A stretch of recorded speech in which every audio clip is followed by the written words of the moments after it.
everybody. Hi. It's Quilt Nerd time. It's Saturday night.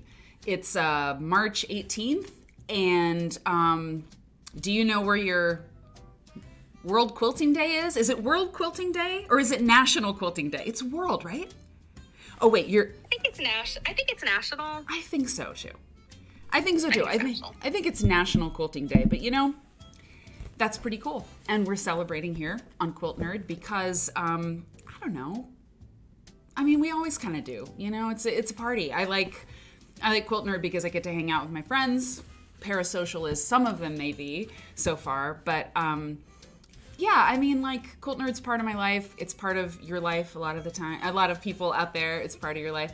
And I love that. I'm grateful for that. This project has been, like, one of the best things that's ever happened in my life. And that's the truth. And so thanks for coming. And if you're new here or if you're tuning in later on the replay, or if you just found this on YouTube because somehow the algorithm did us a favor and put the video in your feed. That's great. We broadcast here on Twitch. We multi-stream over to YouTube and Facebook. I don't think we're really supposed to. Anyway, it's complicated. But if you're watching over there, I appreciate you too. And we broadcast the headquarters is here on Twitch because I don't know, man. I just dig Twitch. What can I say? And we need more quilters over here. So if you're new to Twitch or if you're like scared to come over here, don't worry about it. Like the water is good. Come on in. And what we do here is we talk about quilts. We don't tell you how to make them on this show. We don't do tutorials or demos. I mean, yet, I suppose, I don't know if Quilt Nerd becomes some empire. Stephanie Cake, will you teach classes? If people are willing to listen to Dr. Dutton craziness. Awesome. So we'll mix history, with the how-to. And Stephanie Cake, everybody, by the way, Stephanie is my right-hand gal. How are you doing tonight? She's on my phone on Zoom over here. We don't have all the technology yet, but we'll get it. Anyway, sorry. How are you doing? I am doing well. It has been kind of, I can't call it a banner week because the beginning of the week was a little slow. Sure. But it's been a banner end of the week. I like that. It's very good. I agree. A good week. I have Easter candy and chips. You have Swedish fish. And I don't know if you have chips, but I mean, they gotta be somewhere, So tonight, I hope everybody's doing well. Thank you to all my subscribers. You mean the world to me, and I really appreciate it. I feel like, hopefully, I have a big announcement today. I have a big announcement today, and we're going to talk about the project I've been working on, and it launched today. And I've been so focused on it that I'm excited to also get back to some of the things that I really want to accomplish for this show. And it's just, everybody knows there's so many things to do. Hey, Pamela. Oh, you just subscribed. I'm so glad. Thank you so much. I think you're watching over there, maybe on YouTube. I don't know, but thanks for subscribing. Like the stream, all that. So good things to come, including, I'm sorry, I forgot to say, we don't teach you how to make quilts, but we talk about them. I think maybe I finished that thought, but we talk about quilts and their history and what they mean and what they do. And it's about quilt culture and it's about quilt history, and it's a good time, we think so. So if you're new, I hope you stick around. It's about a 2-hour show. That's what a live stream is, it's this cool format. It's this cool format where you don't have to, I don't know. I've made content where you had to land the plane in a certain amount of time. We don't really have to do that here, so that's good. Okay, so one of the things that's coming up for the show, let me get small. I have a little thing here I have to fix. One of the things that's coming up for the show is Quilt Nerds on Parade. Quilt Nerds on Parade. So what that is you're the star of the show. Anybody who watches Quilt Nerd who wants to share a project that they're working on, sort of the stage is yours, right? So viewers, you can send in pictures, and Robin can tell you. Robin's in the chat. Thank you, Robin, for helping out with that. Robin, Our Lady of Subscriptions. And so she's got links and things in the chat pinned up at the top, and you fill out a Google form with information about your project, and you attach a few pictures with clear file names, on that on those pictures so I can organize the show. And we talk about your projects and we spend time on them, and we go, I go through all of them. And there's a limit on them because it's so wonderful, but a lot of people send in their projects now, and that's great. But we've been splitting it into 2 shows. So the Quilt Nerd on Parade show. Oh, sorry, I have a visual for this and a surprise for you. That's me and my sister Hannah. Oh my God, it's the Sewing Kitten. Calamity Cortez just resubbed for a month. Calamity Cortez, I'm so glad that you're here. I'm so glad you resubscribed. I don't know, maybe you got a gift subscription from somebody. It's possible. You don't have to say. Yeah, is that right? Oh man, that's so great. Here. It looks like it's okay gifted. It's okay. Yes. So on Twitch, you can gift a subscription to somebody if they're new, and you can be like, hey, here's a subscription for you. And so the person gets all the benefits of subscribing, which is like you get entered in the giveaways, and you don't have to watch ads. I mean, that's like, to me, it's worth it to not watch ads. You can subscribe at different levels and you get different stuff. If you're tier 2 or tier 3, you get private streams. And I mean, that sounded really like weird. Private streams. You get private streams. They're great. And they're not, anyway, they're fine. And they're, so tier 2 and tier 3, once a month we do a Sunday social. But anyway, it's okay. And, Calamity Cortez, that's a beautiful friendship. And I'm so glad you resubscribed, Calamity, and I hope you enjoy the benefits of being a subscriber. It really, really makes a difference in making the show. So, the Quilt Nerd on Parade, the next one is on March 28th. And I have a date here for you. March 28th, it's a Tuesday night at 7 p.m. And my sister Hannah, who's been on the show before, and we haven't had her on in a little while because out of just like, oh my God, the months go so quickly. But about once a month, my sister Nan shows up, and I mean, she's amazing. She's incredible. She's an incredible person and a fascinating person, and she's been on the show, and she's a fan favorite. And so that's me and Hannah. Hannah's older, and there's a quilt on the wall back there. Oh yeah, I should. And I'm loving her best. I mean, that's Marianne Fawn's extraordinary quilt vest. Can we just? Oh yeah, that's Hannah in her little quilted vest. and then me, obviously. And then there's this quilt on the wall up there. On the wall, that was a little. I mean, what is that? 1981, something like that. About 1981. Anyway, so I asked Hannah, can you be on the show soon? And she said she could do it the 28th. And I was like, hey, Nan, that's the Quilt Nerd on Parade show. I was like, do you want to do like a regular show? Or this is the show where everybody shares their stuff? And she was like, heck yeah, I want to do that one. Put me in. So we'll look over your projects and enjoy them and discuss them with Hannah on the line. It's going to be awesome. So fill out the form. Don't wait, because I think we do have to kind of cap it. Robin, did we say, are we capping it? Forgive me, because you really helped figure this out. Yeah, cake. Sorry. Yeah. Yes, I think Robin put it in the instructions. Okay. It's the date. I think is at the 26th, Robin, or when we reach 30 people. Okay. Yeah. Mm-hmm. Because you can only do so many. And am I suggesting too much that Hannah will only be there for one show because you might split this between 2? That is a really good point. I didn't think about that. I'll ask her. She's a social butterfly. So maybe on a first come, first served basis, people could get their submissions in early because they'll want to be the first one. Indeed. If you want Hannah to speak about your work, and she's so good. I mean, she's an artist, so she, the way we're not really doing critiques, on Quilt Nerd on Parade, but she's just so brilliant, and she will have wonderful things to say about your work that I'm sure will be insightful in a way that is very specific to Hannah. I don't know. I think it's a good thing. So, and even if you're not like, that terribly far on it, I don't know. Put your pitch together. Everybody who gets, a form filled out, the first 30 people, you're on the show. It's not like I'm going to be like, no, yes, no, not like that.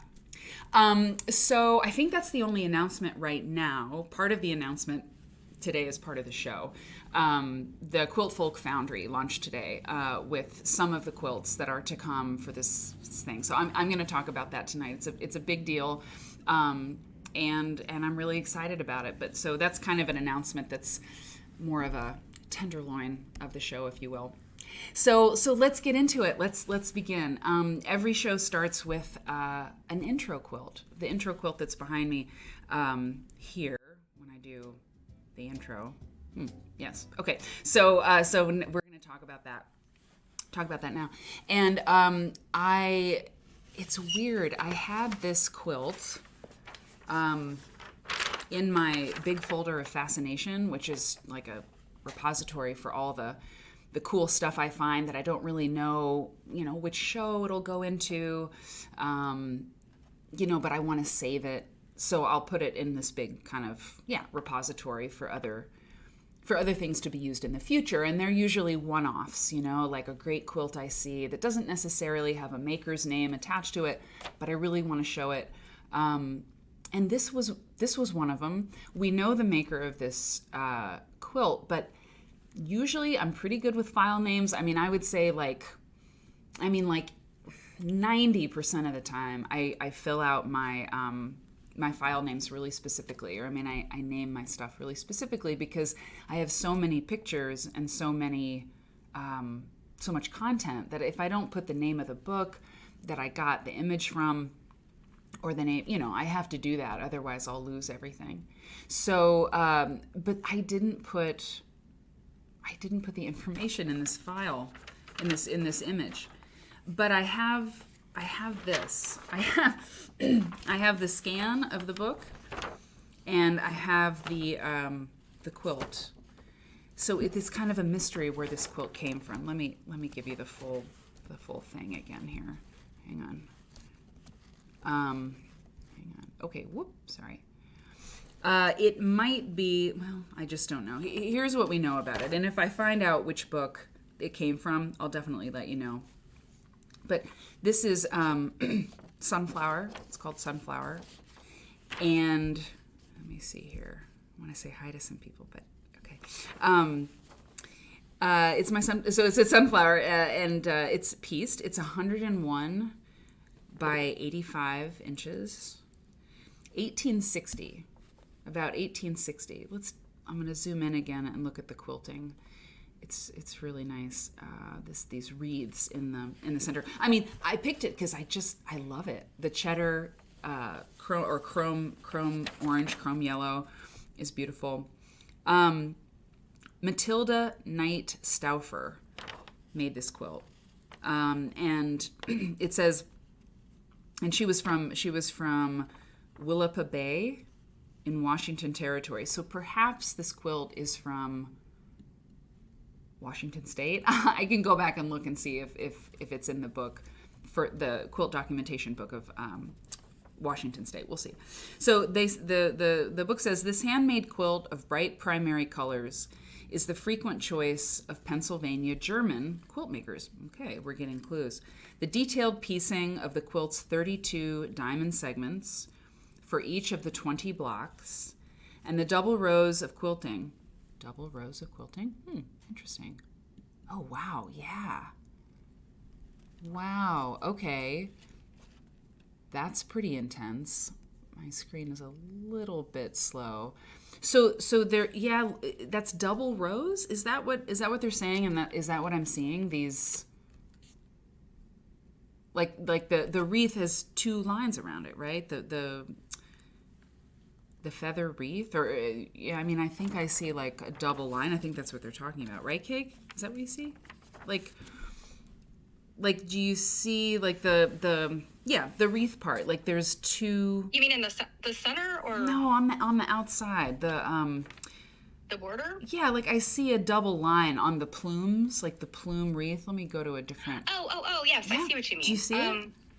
Yeah, it looks like it's been outlined. Like, instead of just stitching on one line, they outlined a line. Exactly. That's what it looks like to me. Double rows of quilting indicate the vast amount of work involved in producing this unusual quilt. There is extensive quilting in the unbroken plume that moves around the border in a meandering curve. Go here. Come on. You're okay. You're okay. We'll move over here. I don't know if the picture will show it too well, but a hex wheel pattern is interspersed along the border at the curve of the plume. A hex wheel pattern is interspersed. Interesting. And then they talk a little bit about Matilda Nite Stauffer, who made the quilt. So let me go to the whole thing. I mean, I just think it's visually, it's just great, you know? 3 colors. Well, no, four colors. I mean, is that a green or is that faded something? I don't know. I think it's green. It's faded pretty evenly. If it's not, I mean, I think it's a green fabric. It was originally green. So yeah, that's it. I mean, sometimes the quilts we use for the intro quilt are like, we know who that made it, and it's sort of, I don't know. But this one is one of those like many quilt. Well, we know who made this one, but it's sort of, it's just a really great quilt. 1860. So, yeah. Okay, nice. Way to go, Matilda. Nice work. Okay. 1867. 1867. Thank you. Thanks, Mother Nature. How are you doing? Babe, good evening. How are you? Oh, Oregon Quilt Project. Okay, awesome. Robin says, it amazes me quilts made in the 1800s had and have such a modern vibe. It's true. The colors are very contemporary, right? Okay. So, all right. So the next thing I want to show you is something I happened upon, randomly. And I mean, to be a quilt nerd is to like find this minutia, and share it with you and hopefully, I don't know. I'm not teaching you. I'm just exploring, with everybody on the show. But when I find something that I think is worth talking about, like that's what the show is for. The whole idea about Quilt Nerd was that I look at this great stuff all day, like week after week, year after year at this point. I'm looking at things and working on different projects and seeing quilts in books and seeing quilts on the internet and art on the internet that uses quilts in some fashion. And, a couple years ago, I just felt like other people should see this, other people who are interested in quilts and the culture of them and how they are in the world. I just thought, when I lecture or when I talk about quilts at a guild or in some kind of presentation, probably 10% of what I find is shared. There's just not room or time to show everything in a lecture or in conversation, with somebody else or, being on a board or whatever it is that I'm doing. I just want to share more of what I find. And this is a really good, and so I started Quilt Nerd, to do that. And like-minded people like you did show up and say, yeah, I'm interested. So so this is kind of an example of one of those things that I find and I want to share it with you because I think it's worth it. It's sort of, it's not marginalia, but it's, I don't know. It's, okay, we'll see. So the Mountain Artisans, some of you might know about it. It was a very interesting project that happened in the late 1960s. Let me make sure. I believe it was like 1968 through like 1972, okay? And one of our viewers, who's out there right now, has a strong connection to the Whitney Museum of Art exhibit that happened in 1971. Here it is, right here, mentioned in the introduction. But the Mountain Artisans Project, we've mentioned it briefly on the show before. Maybe we talked about it for a little while. We could do a deep dive on it. In West Virginia, Sharon Rockefeller, like Sharon Rockefeller of the Rockefellers, helped fund and organize this project with West Virginia quilt makers. And they sort of organized this collective, and she and some other people sort of got a charter, I think, in West Virginia. And they made this project where women who made quilts in West Virginia could get work making quilts and selling them, and making quilted skirts and quilted dresses and things and selling them. And kind of like the Freedom Quilting Bee, which was happening in the Gee's Bend area in the 1960s, it was this case where people in rural parts of America who made quilts could make money, doing it by selling their work. Turns out in really big department stores. And it's interesting, like there may have been other groups like the Mountain Artisans or like the Freedom Quilting Bee who tried things like this or who successfully did quilt collectives in the 1960s and 70s who didn't, get a book, right? So that's an interesting question, who else did these quilting collectives and so forth. But the Mountain Artisans and the Freedom Quilting Bee both successfully got their work into shops like Bloomingdale's and Neiman Marcus. The Mountain Artisans got some of their quilts and their quilted, vests and things into Bloomingdale's through this Sharon Rockefeller connection and all this. And so it's really interesting. And the question remains, even with this book, it's kind of a question, did the women make money that, I don't want to say were they exploited because I don't know enough about it to make that kind of claim or that kind of indictment. But, the Freedom Quilting Bee and the Gee's Bend quilters and stuff, like whenever you have people with a lot of power and money coming into these smaller communities, you just have to ask questions to make sure that, things were equitable. And a lot of times you find that they're not. But people who worked on the Mountain Artisans project, received some acclaim. They won a fashion award in 1972, I believe, the Coty, C-O-T-Y, Coty Fashion Award. And anyway, so it's really an interesting project. And what's cool, what I found is, and by the way, does somebody, hey, Drink Wine and So Lynn, hey, Saucy, oh, it's so good to see you. I'm really glad you're here. Saucy's Stitcher. And Dee Dee's here, and Eva. Sorry, okay, I didn't say hi to everybody, but this quilt started it all, I believe. The quilt that you see here. This is the quilt for Sharon Rockefeller. So this woman, Dorothy Weatherford, I believe is her name. Let me make sure. Yeah, Dorothy Weatherford. Whew.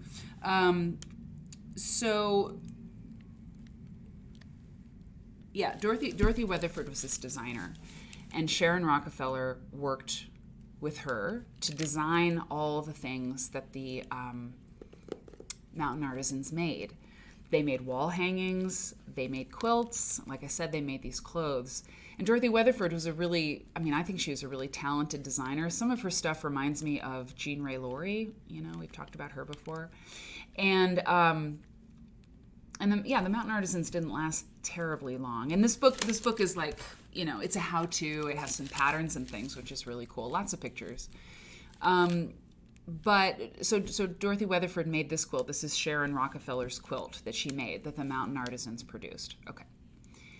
So this quilt I had seen on the cover of this book, and in the book there's this picture of it, which is the full picture, and it's pretty cool. It's very of the time. It's called the Rockefeller quilt, okay, and it was designed by Dorothy Weatherford. And it's pretty wild. It's, there's a mushroom. and from what I understand about Dorothy Weatherford, she was, she's obviously kind of like a cool chick or whatever, So she's got a mushroom there. I think that's kind of cool. And the turtle, and it's really a neat design. She's filled every corner with this, with shapes, and the turtle. Look at this turtle's face and the eye and stuff. It's really cool. Okay, Word Bernard says it's very Mola-like. Yeah, it's totally Mola-like. Hey, Susan, a bunny. Yeah. So, and Sherlock says, shouldn't it be the Weatherford quilt? Agreed. I totally agree. And yeah, there's lots to say about this. So the sunflower, is really nice. And yeah, let's take a look at this bunny. Bunny is really awesome. It really is psychedelic. Yeah. You could look at it, in all kinds of frames of mind, put it that way, and see lots of different things. Maybe those are... tell me. Mary, I was thinking from a technique standpoint, and Nerd also said this. It reminds us of molas. You know, molas from South America. I'm drawing a complete blank on which country. Is it Peru? Oh, I can't remember. It may be, Let me think.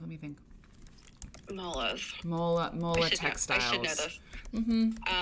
But yeah, and I don't think these are reverse applique. They look Panama like and they're just Colombia. straight applique. Panama and Colombia. It really mostly. got that vibe. Yeah. You think it's straight applique? It looks like straight applique to me, but I think you're right. Yeah, they could almost very easily be reverse because it just has that vibe. Yeah, I don't know. It's interesting. Like they seem raised, like the Panama and Colombia. Okay, great. And I mean, it seems that they're raised and not, like the Hmong textiles are reverse applique, and I think about those. Yes, and they look they kind of sink. You can almost see like that bevel, like just that little tiny bevel on the inside. Yeah. Exactly. Let me open up a Mola textile and we can look at that. Yeah. That's a very good call. I hadn't made that connection, but you're absolutely right. Let me do this. Oh yeah. Oh, this is a great example. Look at this thing. Hang on. Yeah, the Kuna Indians, Mola textiles and the Kuna Indians. Let me open this. Hang on. Open this. Yeah. Cool. Good call. This is like the other reason why to do Quilt Nerd, because I learn more than I even share.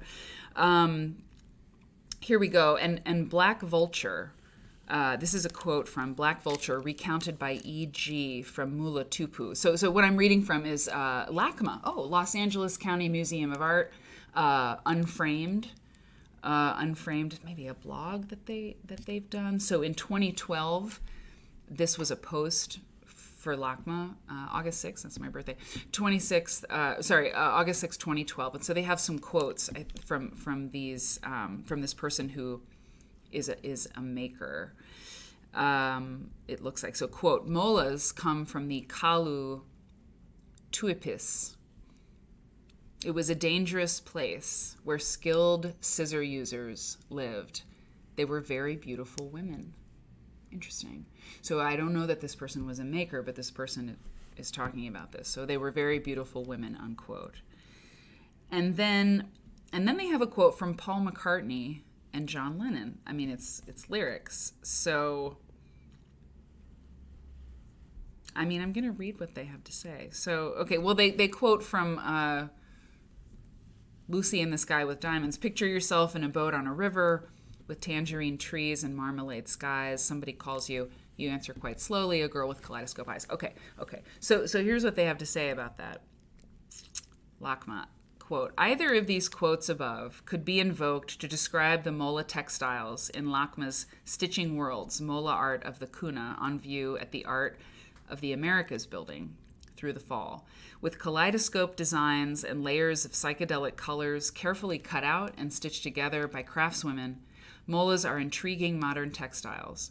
The term mola, the Kuna word for cloth, interesting, refers to brightly colored, intricately patterned textiles produced by the women of the coral archipelago of the San Blas Islands, also known as the Kuna Yala, of the Atlantic coast of Panama. The Kuna population inhabits 60 of the 330 offshore islands, as well as the mainland of Panama and the Atrato River Valley of Colombia. Okay, so yeah, like right there, It's great. You're so right. Molas for sure. There's another mushroom, by the way. Another mushroom from Dorothy Weatherford. Yeah, totally. It's a good call. It's a really good call. Psychedelic colors. Okay, yeah.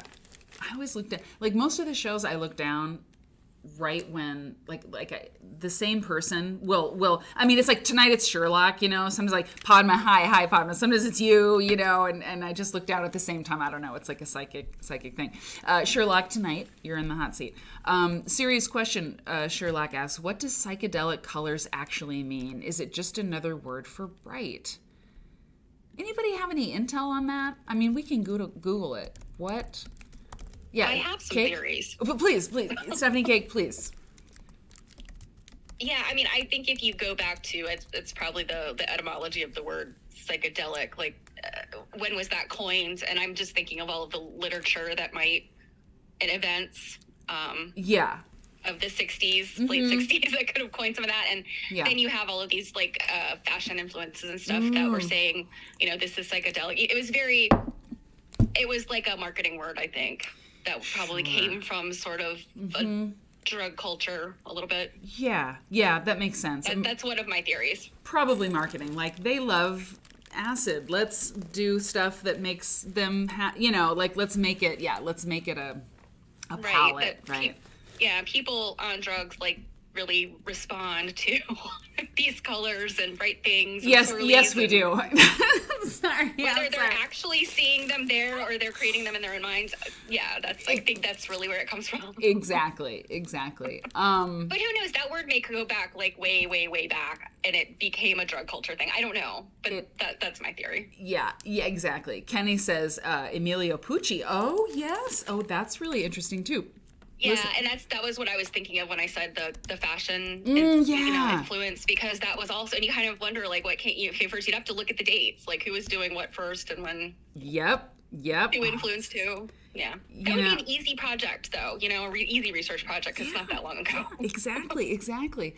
And while we're doing this, I love this. Tonight is the night where, these suggestions are kind of driving things. Watch this. Look at this. Emilio Pucci.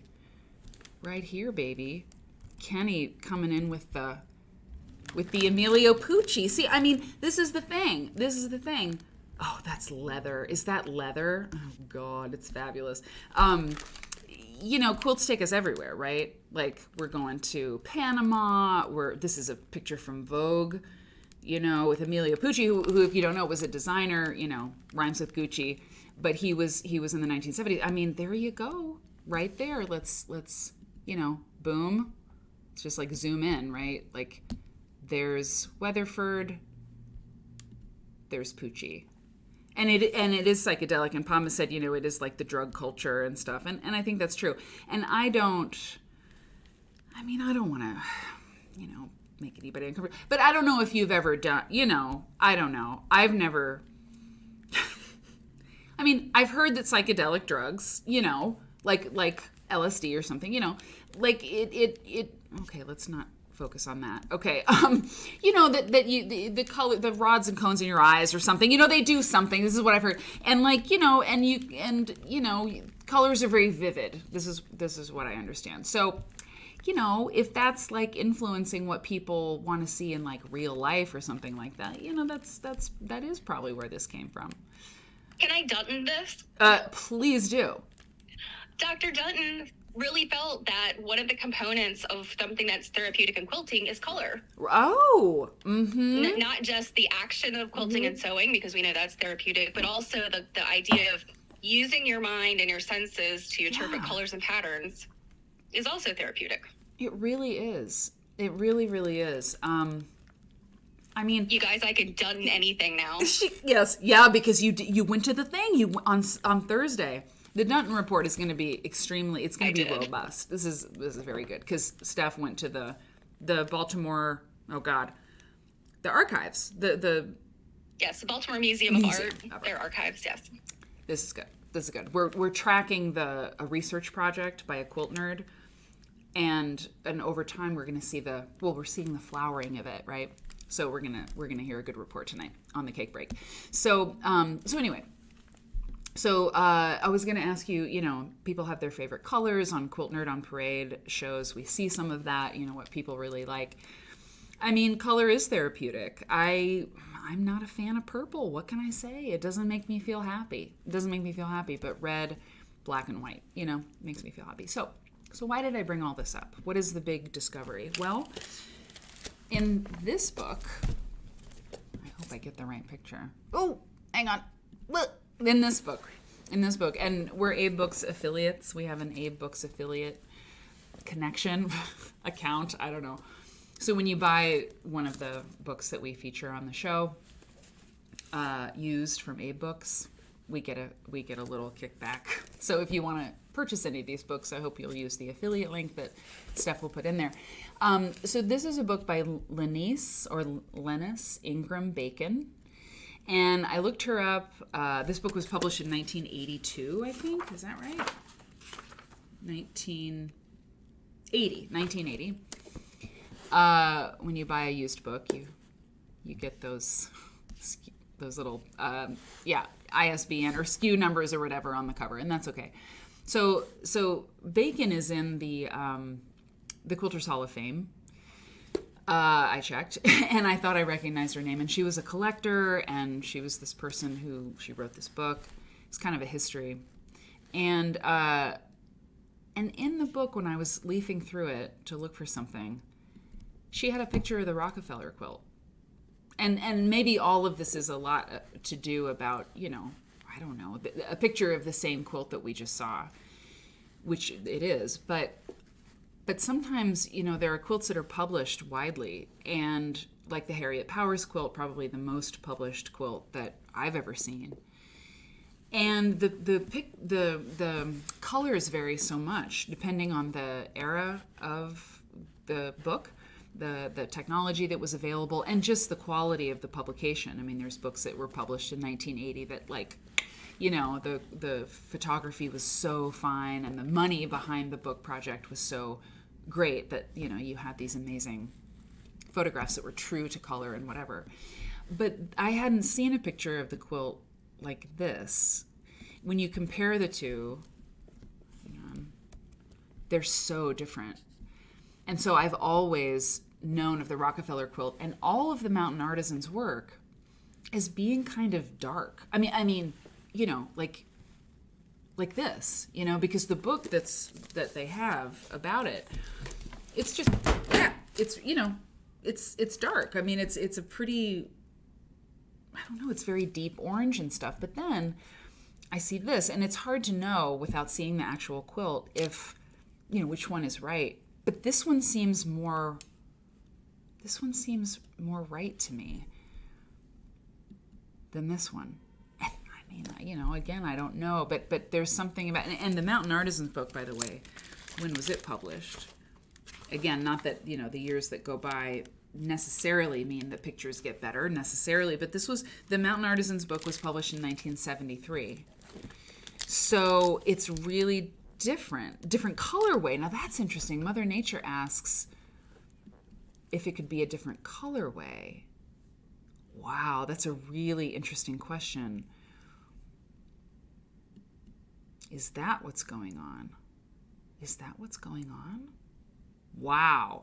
I mean, if that, talk about like an exploration. Yeah, I think it is. Do you think so? Say it again, Steph. Flip it back and look at the cat. The cat is what I had focused on.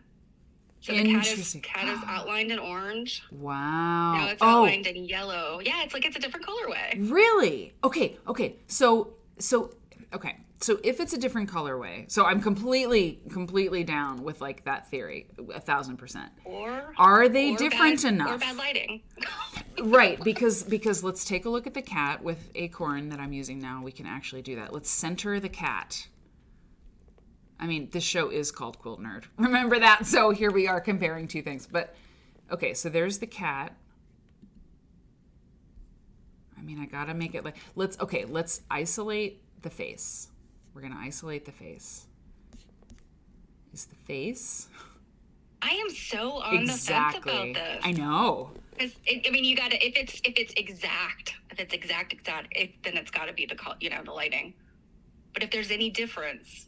then you would know that it was like that production of different. Right, because they're handmade. So there's going to be some difference. I'm going to try to get them like exactly at the same scale.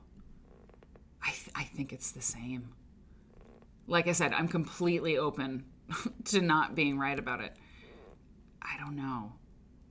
Well, either way, it's interesting, right? To see a book that publishes The same quilt or different colors? I think it is the same, because I'm looking at like how the cat's collar is kind of askew, and it looks exactly the same on that other one. And it's like that's so interesting, right? I mean, that's we always talk about how don't rely on your computer monitor to know the color. Well, my gosh, you can't rely on it in the same book. It's true, and like I don't know, like the whole Mountain Artisans thing to me, I don't know, it kind of changes. I don't know, like. And I've probably said it before like a million times, but Barbara Brackman said once that, these sepia tone pictures that we see in the past, you see like, family portraits of, stentorian looking people not smiling, because smiling in pictures wasn't a thing necessarily. And so you see these family portraits or these pictures of these women, and a lot of times they have these dresses on and everybody looks so somber and they're wearing dark colors and stuff. And Barbara Brackman, the great quilt historian, said it's just the film color that they didn't have color film.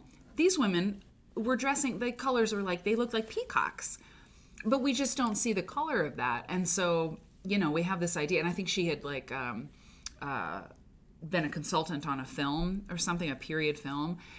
And they were thinking, I think at the beginning, that of these sort of somber tones or sepia tone things are just kind of dark clothing. But she's like, no, they had like Nile green or poison green at the time, and mauve and stuff, and all these different colors, and we don't think about that. And so when I see this kind of stuff, I just think it's really interesting. So see, Sherlock, I looked right down and at you, and I like it in the darker version. Yeah, it's interesting. Dee Marie, hey Dee Marie, the stitching on the cat color, it's the same quilt. Okay, Dee Marie's eyes are pretty good. By the way, this owl, oh man, look at the design on that. That's so great. I love it so much. I think it's really cool. It looks like a color photocopy. Oh, interesting. Babe, what do you think of this quilt? I feel like you really like this quilt.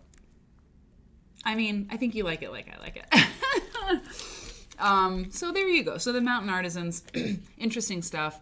Poochie, I mean, you watch this show, you get more culturally literate, right? You understand more things. I mean, I think so. I do. Okay. So, what? You're laughing, Kate. Did I say something dumb? Probably. No, I was thinking to myself, well, that was quite the bunny hole we went down. Yeah, it really was. It's like, wow, that was a couple images of the same quilt. And we were like, talking about it. Yeah. Okay, so let's take a cake break. I want to hear about Dr. Dunton, and then I'm going to come back and talk about the thing that launched today, the thing I've been working on for months, and I led this project for Quiltfolk, and I'm going to give you the backstory on it. I'm going to give you like pictures that aren't released, to the public, to whatever on the project. And it's the Quiltfolk Foundry project. And if you go to quiltfolk.com/Foundry, you can get a sneak peek. But if you do that, that's good. But make sure to listen. It's not going to be hard, to Cake's report about Dr. Dunton, the research project. I am going to give it to you, Cake, and take it away, and I will be back in a second with the good stuff. It's good. Okay, go for it, girl. Okay. So, Dr. Dunton. I don't even know where to start. I think it probably would be good if I sort of describe what the day was like, because what I can tell you right now is I'm kind of overwhelmed with all of the information and kind of where my head's at with his research. And I barely scratched the surface. The librarian there was kind of like, so if you get through everything by lunchtime, I got through like one thing, like by the end of the day. Not really. I got through a few other things, but literally I had requested 5 boxes. I got through like 2 of them, maybe. So it was very overwhelming. And there's some aspects of Dr. Dunton I will explain in a moment that are kind of make the project a little bit more challenging. But for those of you who are not academics, I'm not an academic. And if you've never been to a archive or a library, that's affiliated with an institution, a research library, and I think they are all different, unless they're part of maybe the same system. and there's a whole bunch of stuff I've heard people say, but I don't know a lot about it. So I can tell you, I am not the authority on this. I'm talking about this just from my perspective. I know Jill works at the library at the New England Quilt Museum. Like, she knows this stuff. Molly is a research librarian. She knows this stuff for real, but this is my experience. The Baltimore Museum of Art is a very big institution, a very old institution, and they have a lot of stuff. And what I didn't, and I mean, I should have realized this, and I'm sure I've heard this, but most of, and if you think about the Smithsonian, it's very near to me and also dear to my heart. I knew that they had these like massive archives, and you know, they're not there in DC, they're in Virginia and in Maryland, and they have these things in, you know, in storage. Same thing about all of these museums. They keep the art. They don't keep the art there. And so when they have all of these collections, it kind of gets dispersed. And so I was actually lucky to find out that they had Dr. Dunton's collection in-house. So it was literally there in the archives. So I had to make an appointment, and they, it was a little frustrating at first because there was a lot of back and forth. We did a lot of emailing. There was leaving of messages. There was the ghosting for a week or so. But the librarian was a really, really beautiful person. And we finally nailed down an appointment time, and I went down there. And at the Baltimore Museum of Art, they have like a whole section of like offices. It's like the back area that it's almost like a totally different building. So I went in there, and it's a very secure, there's lots of doors you have to go through, and it's like the art is in jail. They don't want anybody near it. So, and I had to be supervised, you know, it's like I didn't touch stuff or like, you know, lick my finger and turn a page, like that kind of thing. But if those of you that know about historical quilts and know about preserving things, the acid-free tissue paper, I know we've talked about that, the acid-free boxes, well, you will see this if you ever go into an archives, because the stuff is all packaged up in these nice little boxes. It's really actually very beautiful. And I think about my quote-unquote archives are just in giant stacks. So anyway, that basically they let me go. And I got to sit at a table all day. Basically, I have a little document camera that I brought with me. I had my cell phone. I did transcribe a couple of things because I'd mentioned this to a couple people. Dr. Dunton, as I think many people did probably back in the 20s, 30s, 40s, the only way to CC yourself is to use carbon paper in your typewriter. So Dr. Dunton CC'd himself, and he used carbon paper, and he used something called onion skin. And if you're a person of a certain age, you know exactly what I'm talking about, but onion skin is basically like paper it's like tissue paper. It's like strong tissue paper. You can see through it. And Dr. Dunton was so cheap that he would type on both sides and he would write on it. I mean, it was really frustrating in some parts because, you know, I'm thinking to myself, I'm just going to take these quick pictures of this stuff and I can get through it quickly. And no, because I knew if I just took a picture of this thing, I would never be able to read it when I got back home. So that was like, you know, 5 hours goes by really, really, really fast when you're going through stuff.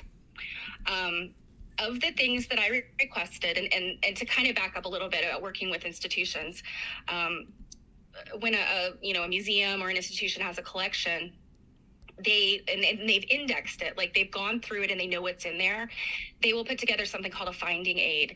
And I'm lucky, everything I've researched so far, there's been a finding aid for, and that's really great because it means that the institution has looked through the stuff, they know what they have, and they could, you know, like Mary has done the work with the Bertha Meckstroth stuff, and they know what they have, and Mary's been able to get in touch, and they've, you know, copied everything for her. And so that's the great thing about these finding aids is you can use them to say, that's the thing I need. I know you guys that are into, you know, into genealogy know this kind of stuff. So through the finding aid, I had requested things that I knew were kind of important and that I thought might be important right now. And so one of those things was his second manuscript his manuscript for the second book he wrote. He wrote 3. And the thing that I can tell you specifically, the actual beginning of his second book starts off with, I wrote my other book. I had hoped that this would be well received, but it was not. And so I don't think this is ever going to be published. However, I'm going to finish this research and I'm going to donate it to the BMA for the hopes that future quilt students will be able to look at it. And so I'm sitting there going, oh my Dr. God, you're gonna make me cry. Oh. Like, I'm that future quilt student, and I stand on the shoulders of giants. I'm not the first person who sat and looked at this stuff. But it's not readily out there, which is what's so exciting about that, to be able to put your hands on it. Yeah. So I requested that manuscript, and I got a document copy, camera copy of it all. And so it's real fun to read through, basically what are pictures. Luckily, Dr. Dunton, I would say 90% of his stuff is typed. So thank goodness for that. His handwriting was a little awful. Yeah. One thing I can say also about my institution is that they didn't, I was kind of trusted to not pick my nose or lick my fingers while I'm handling this stuff. But I do know some other, I guess, depending on how rare or important the thing you're looking at is, they sometimes will micromanage you, and you're not, you only get one thing at a time. You don't get to rifle through the folders and all that stuff. So I felt grateful that they just kind of let me go, and I could sit there, at my leisure. I didn't have to ask permission. Yeah. You could only take in a pencil, right? No, right? I got to take everything with me. Oh, that's good. Okay, yeah. Nobody checked my bag. I kept thinking, and that's the other thing. All of you would love this. 2 of the boxes that I requested were some of the collection of pamphlets and things, and I got pictures of some of it, but I ran out of time. Yeah. It's things like Mountain Mist batting catalogs. Oh, wow. And catalogs for these independent quilt workshops. Oh. And I was very surprised that some of these things were happening in the 20s and 30s, kind of at a time. And there was one I saw that they offered, these beautiful quilts and coverlets. It was like a workshop, a studio. And then they offered these kind of sumptuous clothing. So it was this whole cottage industry, but sort of boutique kind of thing. And I kept thinking well, gosh, people do this kind of stuff today. And, I guess we think we invented it, but no, they were doing this kind of thing back then, even during tough times like the 30s. So, and some of these little catalogs are just beautifully bound. He had little booklets from the V&A. Wow. He would mail his little booklets from the V&A to complete strangers. They'd reach out to him. They'd say, Dr. Dunton, I'm interested in XYZ. And he'd mail him one of his little books. The more you give, the more you get, right? Yeah, he was 100 years before his time. If he was here today, he would be right here with us, nerding out, being pedantic. God bless him. God love him. Yeah. I would say what I would wrap up with, and I have many more things to tell you guys, but what I would wrap up with is, I think the thing that's frustrated me most now when I was telling Mary is that he's very clinical. He describes things, and for instance, in talking to Mary Kay Wallvogel, I know that one of the questions that she and Barbara Brackman had when they were writing the Patchwork Souvenirs book, which is about the centennial, the Sears Roebuck contest, quilt contest. They didn't know what colors this one particular quilt was because I think if I remember correctly, it was only photographed in black and white, and they didn't know what color it was. It's a theme color tonight. Yeah. And so the fact that Dr. Dunton had written in ridiculous detail about this particular quilt, not only did he know it was green, he mentioned it was Nile green. So in a sense, that kind of thing is really helpful for researchers. It really is. On the other hand, going through pages and pages of his clinical descriptions and he's really good at it because he's a doctor. And they're expected to write like that. So I think that's been my biggest challenge. But he was such a generous person. His correspondence, that was what I spent a lot of time with after the manuscript, was the correspondence. And I got about halfway through. But he talked to a lot of people. People would write to the museum, and the museum would say, well, we don't have anybody in charge of the textile department, so we're just going to send you to Dr. Dunton. Wow. And literally they did that. It was one of the curators would send him a letter with this woman's name and address, and he'd reach out to them and say, I'm the Baltimore Museum of Art's quilt guy. What can I tell you? And I mean, just, he was so willing to share. And he would say, I wish we could spend more time on quilt gossip. Oh my, you know what? He was a gossip. He was, you know, playing the banjo, gossiping with the folks. He was a little scamp. He was really a little scamp is what he was. God bless him. God bless him. And you know what? I just picked up something. I picked up something when you talked about color, and I guess that's kind of a theme tonight. Kind of crazy. We didn't plan on that, but I mean, you know, we didn't plan on you saying that, you know, Cake. But this is something, and I wrote about this. Quiltfolk is gonna have a Quiltfolk journal is gonna be on the Quiltfolk website, and we haven't done online content yet, but we're gonna do this. And I wrote about this for the Quiltfolk journal, so you'll read about it coming up. But this is and I talked about this. I shared this. I was back in London. It was an early show when we talked about this album, but this gallery. This online auction, Swan Gallery. Some time ago, they auctioned off this scrapbook.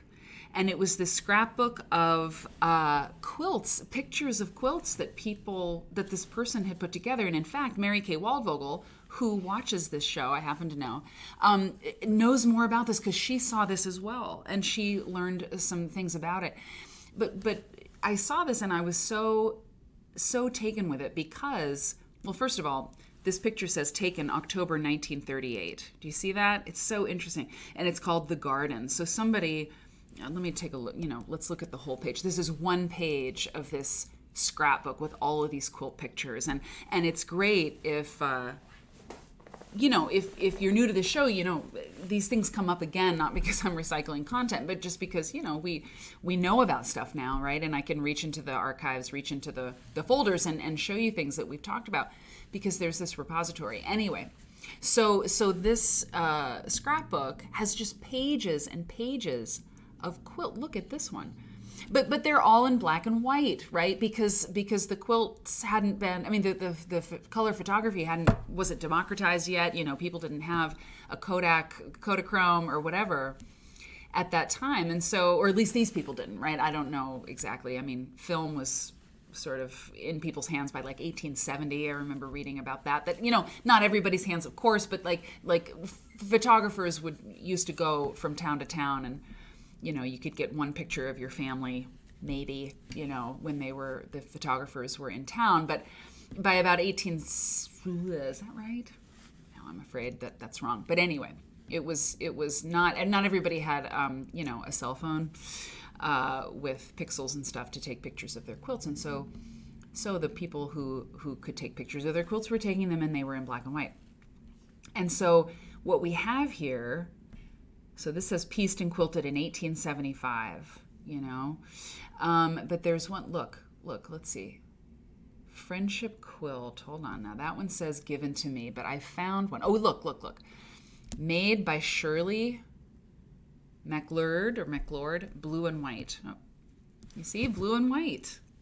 They wrote it there because you don't know. I don't know what that would be, you know, but you can imagine it in blue and white.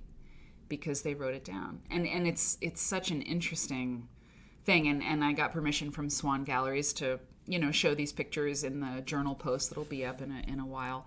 I want to point out to you something. I don't know if I mentioned it in the article or not because I don't know. It's really dark. Can we just pay attention here to what this caption says? I'll read it for you.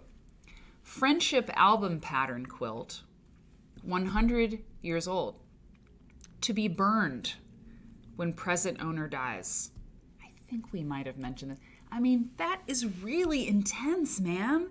Burn the quilts. Yeah, I feel like we have talked about this because it's so deep. Oh, yeah, Kodachrome, 1936. I remember you saying that. Yeah, okay, I remember you saying that, and I was like, what? I mean, you burn my quilts. It's pretty badass. If I can't stay alive to enjoy my quilt, no one shall. No one will, right? Or maybe this should go into a Halloween show bucket where it's like, these quilts are cursed. You have to burn them when I leave.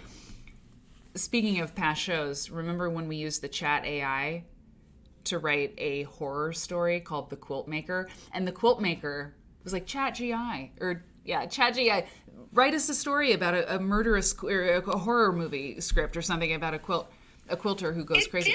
It did a good job, and it was frightening. Yeah. Do you remember it was the skin? It was like, it's horrifying. It's the skin quilt? Yeah, skin quilt, with all the different colors of the people. She loved it because she could make it so interesting. I mean, it was wild. So it's really disturbing how well it does horror. I just wanted to add that. Yeah. And by the way, I don't know about you, but the chat AI thing, why did I say GI? I don't know. But that whole thing, I mean, Eric told me about that right before it all went everywhere. I'm just saying, a lot of people, including myself, learned about the whole chat AI thing on Quilt Nerd. I could be wrong. Core Quilts, thank you so much for subscribing.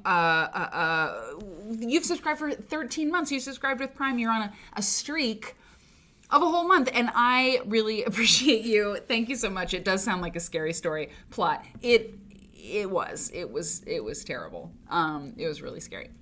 So okay, so here we go. Let me tell you about this project that launched today, and I'm a really bad salesperson. That's been clear to me over time, because I'm just happy to be here. So selling is not what I'm trying to do tonight. I just want to tell you about this thing. So today, I've been working with Quiltfolk since 2016. I started as a writer for the magazine, the year that the magazine was founded. And since 2016, there's been so many different projects that Quiltfolk has made. Products for the shop, like, beautiful quilt ladders. I've got one sitting over there right now. Beautiful quilt ladders, hand-turned wood, and tea towels, and these wonderful things, and online workshops, and Quiltfolk has acquired other magazines at this point, and it's just a beautiful thing. And the guy who started the company, Mike McCormick, he's my brother from another mother. I love that guy. I hope to work with him for as long as I can, And so a few months ago, we started a new project, and Mike and I talked about, should Quiltfolk sell finished quilts, vintage quilts, should we be buyers for these things and give these quilts a home, and so forth. And so he talked to me about it, and we were talking about it, and I was like, what's the angle? Like, what would a Quiltfolk quilt be? Like, how would we approach this, And I wasn't sure. And so, but I was looking around, and I was looking around online, and I was talking to people. And what I found was, I found vintage quilts for sale. A lot of them were not in great shape. A lot of them were really expensive, needlessly expensive, I thought. And there weren't that many. There weren't that many vintage quilts that were really compelling. And the question was, if Quiltfolk is going to sell vintage quilts, and there, that may happen, there may be a time when we do, but it hadn't come to me like yes, yet. Like, why, you gotta have an angle, like a story. You have to have an angle for a story. You have to have an angle for a live stream show, But what I did see, and it started to dawn on me, that there were quilt tops.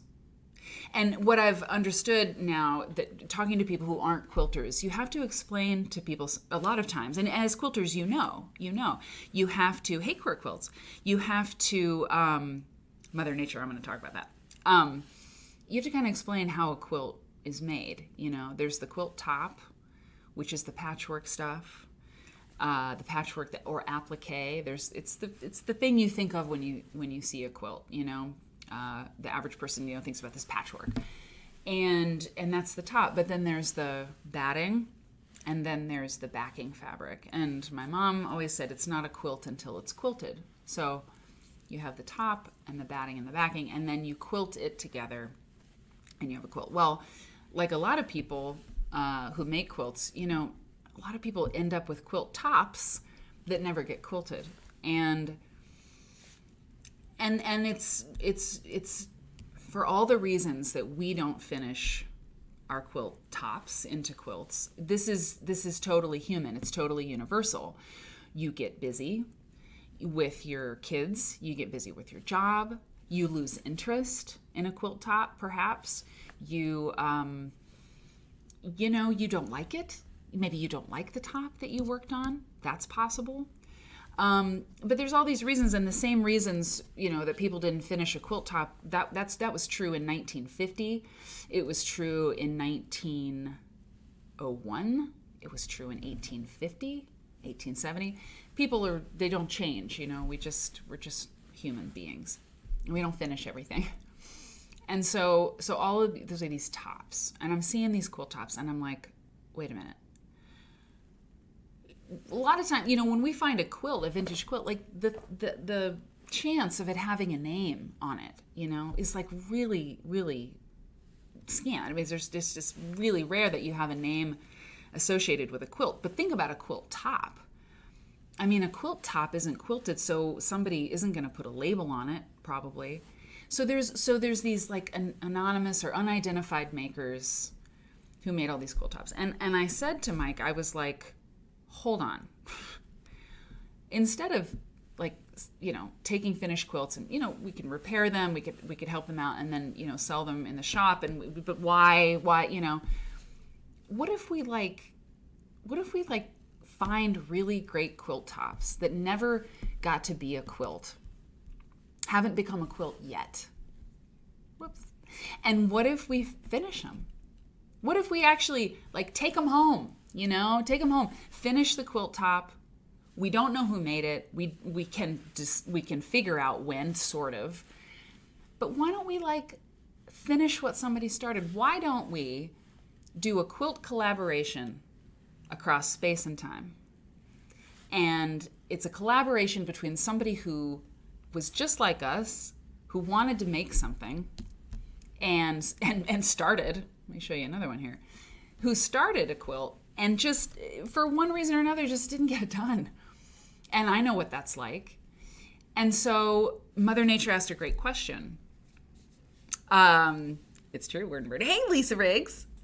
We're glad you're here. So how did we find these quilts, right? Because this can be a weird thing in terms of people selling vintage quilts and sourcing vintage quilts, and even sometimes collectors, are asked this very important question, how did you find these quilts? Because I've heard stories, and there's a wonderful article by, I think it's Nancy Bavor, in AQSG, the Uncoverings Journal. Knockers, pickers, and something about quilt collectors who would knock on doors, in neighborhoods where there was a lot of quilts being made or where quilts had been made. And they would ask, people if they had quilts that they wanted to sell. And, and they would buy the quilts and there's a lot of ways people find quilts, right?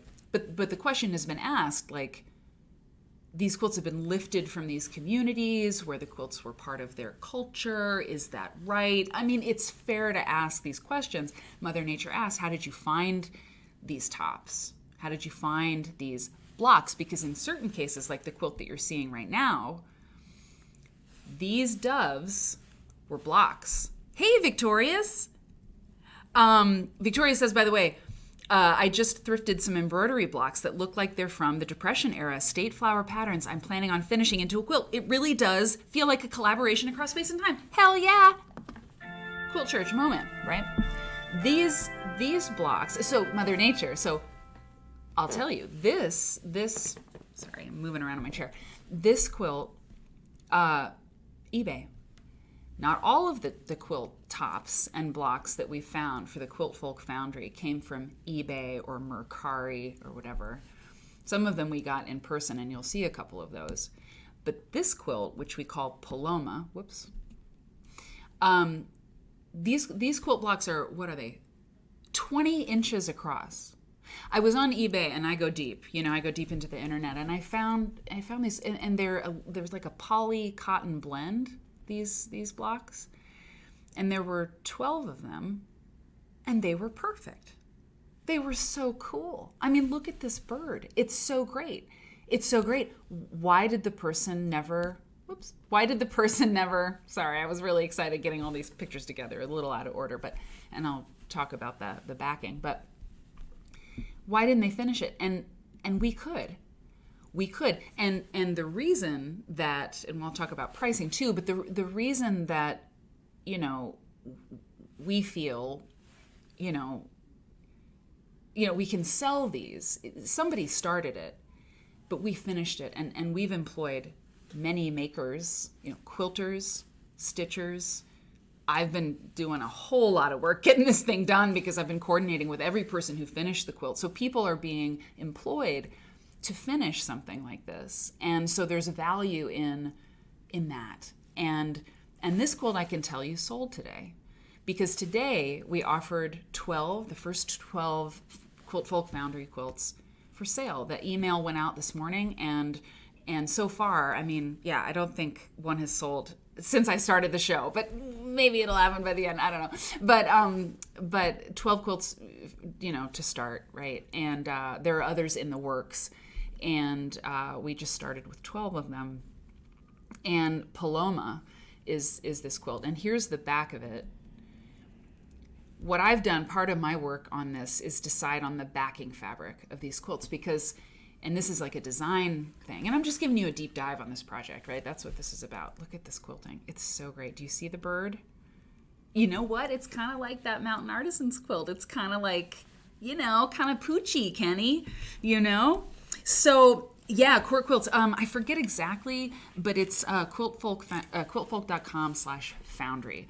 And Mike and I have been, we worked on the pricing. We went really back and forth, really trying to figure out, what the quilts are worth, how much should we sell them for it's not a charity, right? We're trying to make money so that we can do it more. And there's a whole section on the website that's you can press about our pricing. And we're very transparent about how do we judge how much these quilts are worth, for the market. And we've talked about that on this show a million times. Like, how do you price a quilt? It's not easy. It's really not easy. Here's something.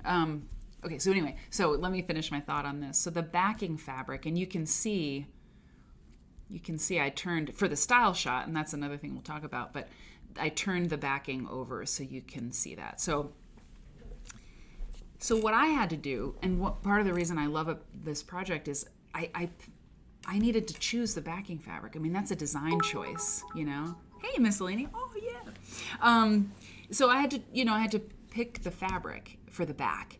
And to me, this was it's a very important decision. Anybody who's ever made a quilt knows that, And so to me, I thought, well, some of these quilts, one of the quilts you'll see, the first quilt that sold actually was made, the first quilt top, that was turned into a quilt, was about 1870, a red and green applique. It was the most expensive quilt that we offered, and it sold first.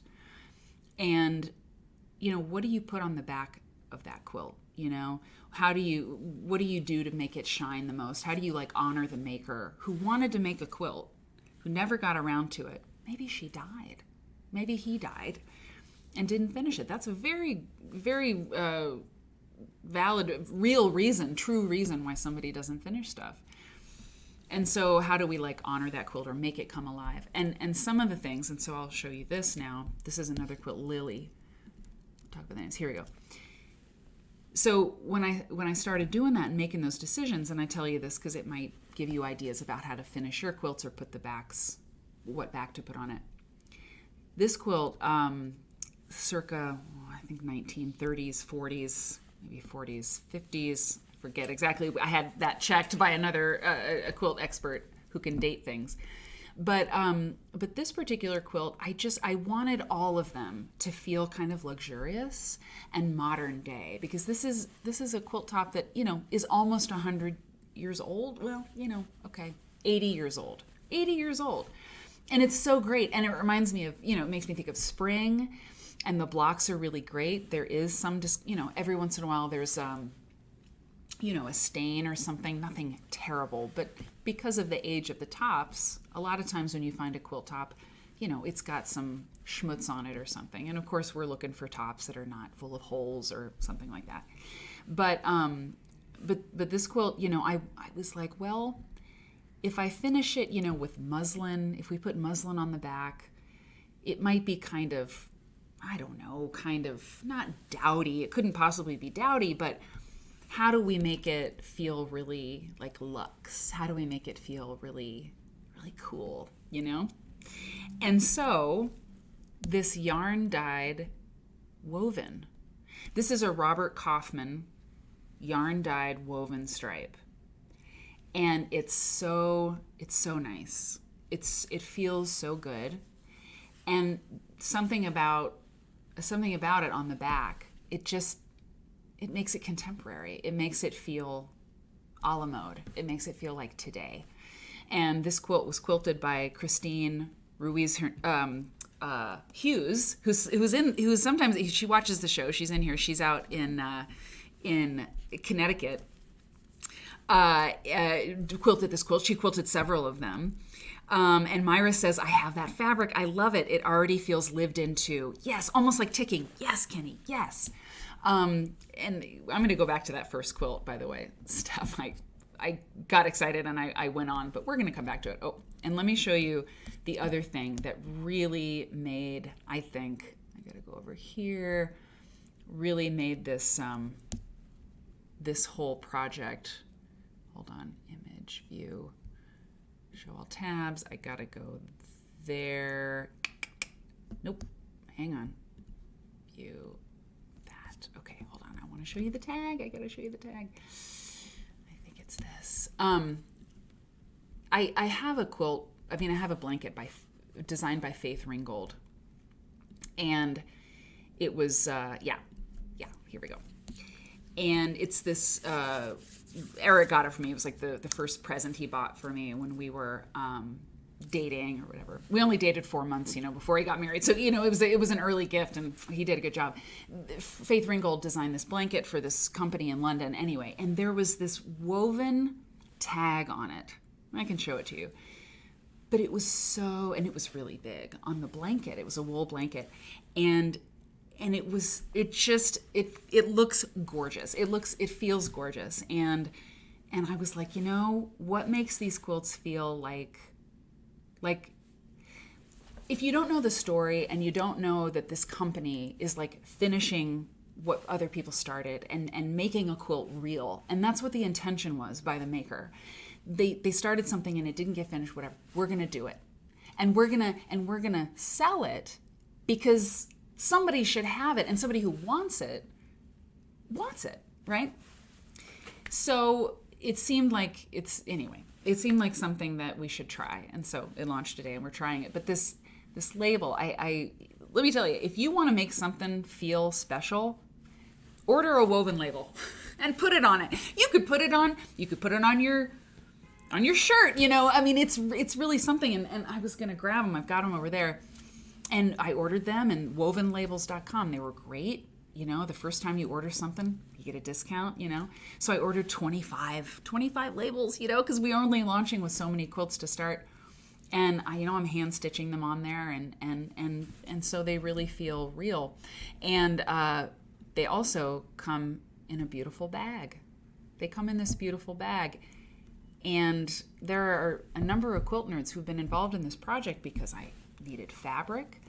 I needed people to help me finish these quilts. I hand turned the binding on a number of them, I have to say.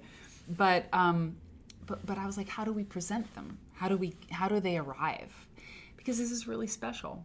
And so I thought about a few different things, and on a co-working stream, we talked about this.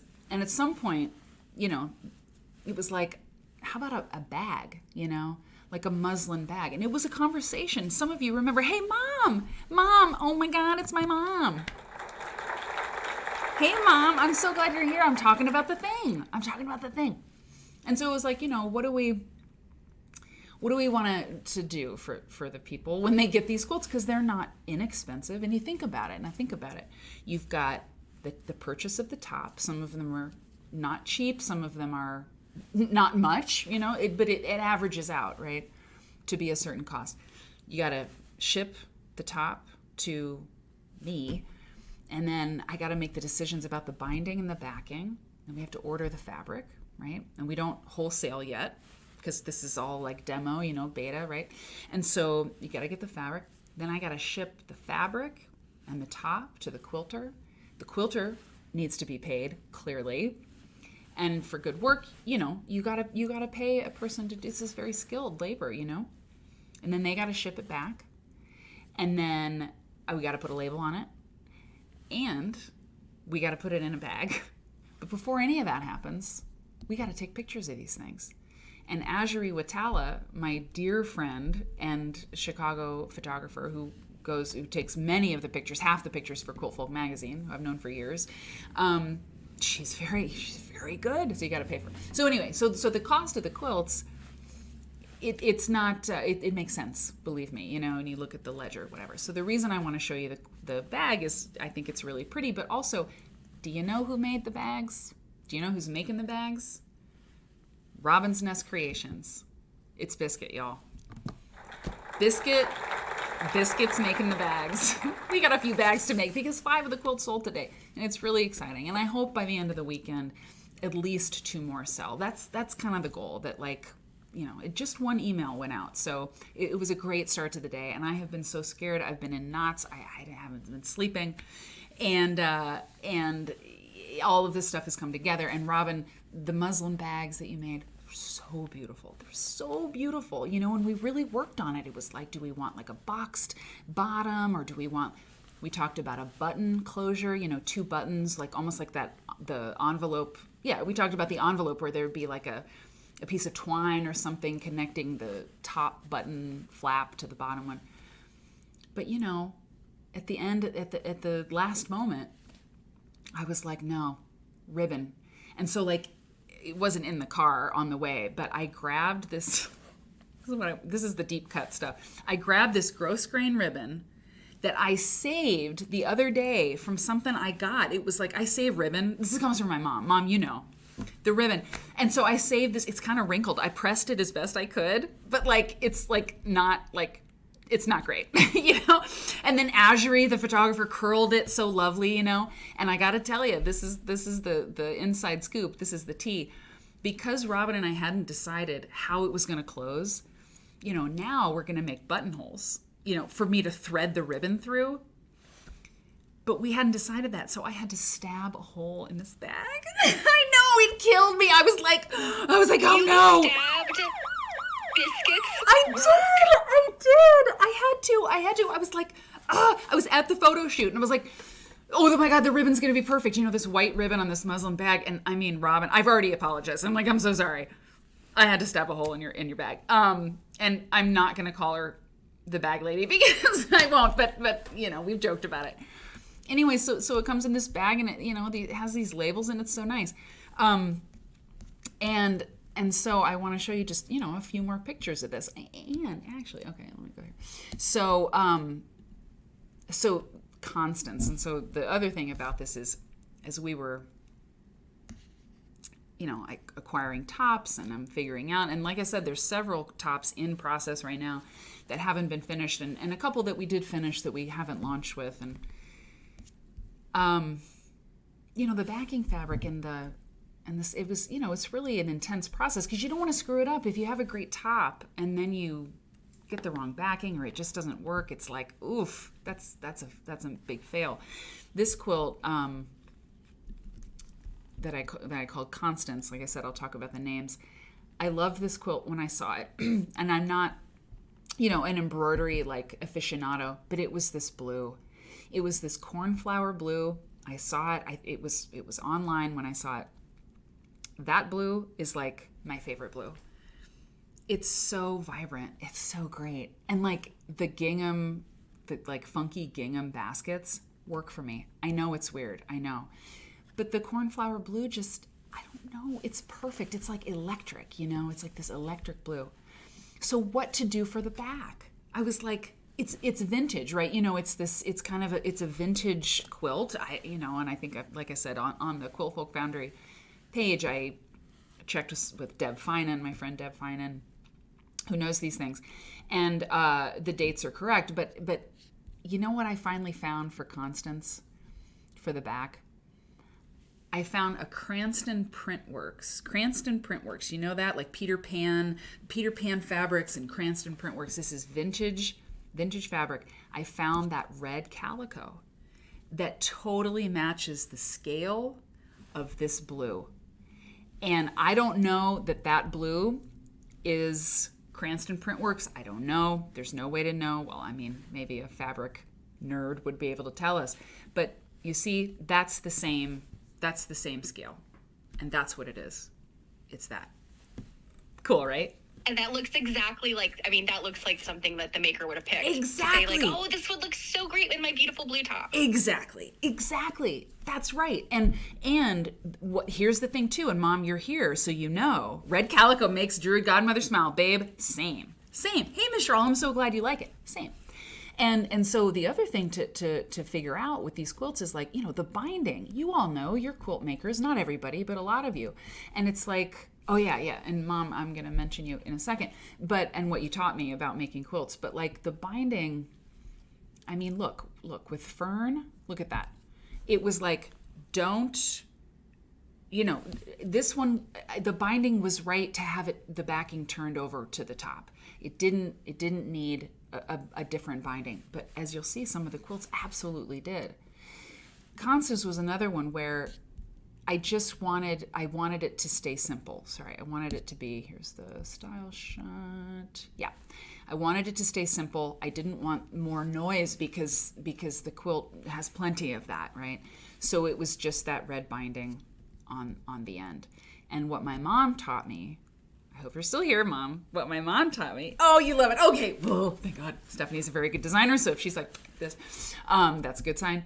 But Mom always taught me that if you're making a scrap quilt or you're making a quilt with lots of colors in it, make sure that every color in the quilt has a friend.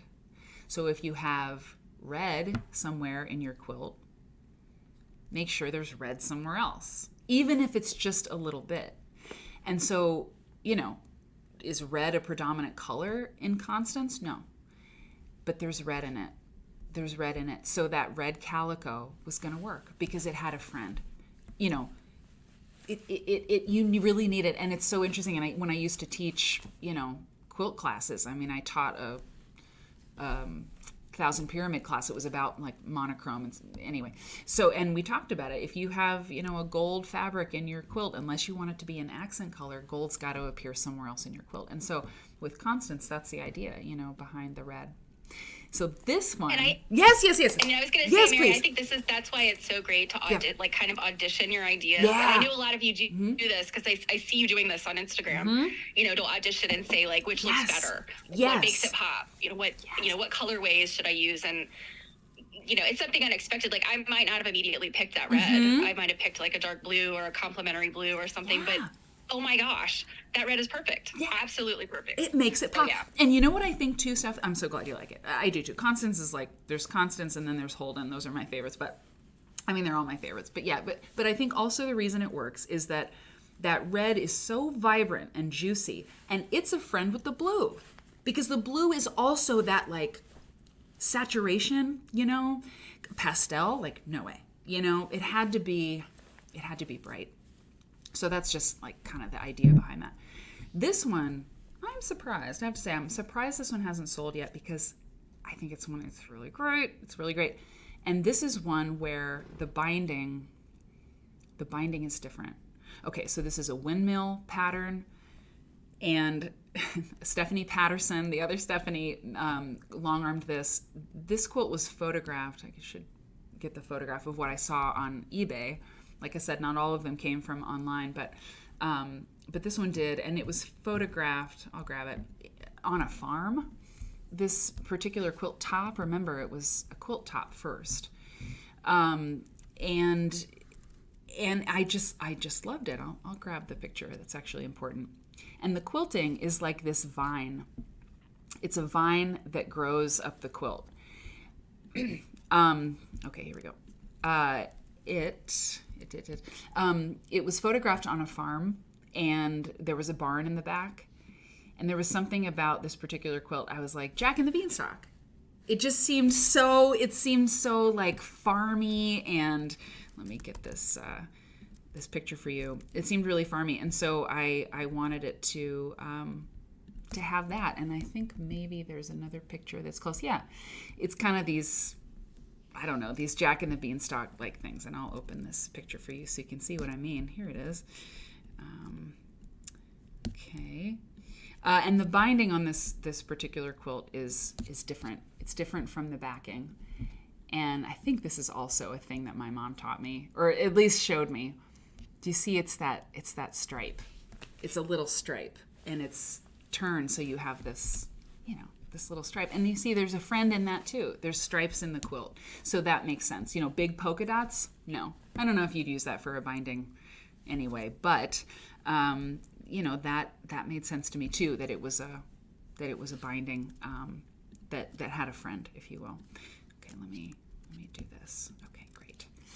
So, here we go. I just want to show you the picture because you'll really understand what I mean when I show you. Hang on. Here we go. This is the quickest way to do this. You see, this was the picture that was that was shown of the top. And there was this barn, and I was like, oh, that's a really great top. I think that's one of the Foundry quilts. And there was this barn. So Fern, the name is named after Fern Arable of Charlotte's Web. Charlotte's Web, right? The idea of the names was, as I was trying to, give quilt names to these things. And it didn't make sense because there's so many different blocks. There's so many different, names for blocks. It's so difficult to try to name a quilt. I mean, some of those quilts we saw in the scrapbook, they're called, I don't know, 9-patch. They're just kind of like, eh. And then I was like, well, what if we gave them names? And it made it more real. It made it more human in a way. And picking names is really fun. And so Fern Arable, because the barn, and because Jack and the Beanstalk seemed really good. And now it's really fun to name them. And so this quilt, which sold quickly this morning, Phoebe.